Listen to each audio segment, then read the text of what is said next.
Tudingan sebagai pembunuh ibu dan anak di Subang membuat hubungan Yosef dengan istri mudanya, M, terganggu. Yosef kini memilih untuk tak berhubungan dengan istri mudanya. Bahkan, keduanya diketahui tak memiliki ponsel untuk menghindari tudingan dari publik. Dikutip dari tribunnews.bogor.com. Sejak Rabu tanggal 18 Agustus tahun 2021, hingga kini polisi belum menetapkan satu orang pun sebagai tersangka.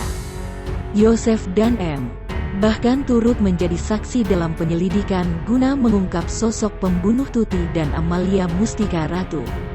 Selama penyelidikan, rupanya Yosef sudah tak tinggal bersama M. Selain itu, Yosef diketahui tak menjalin komunikasi dengan istri mudanya.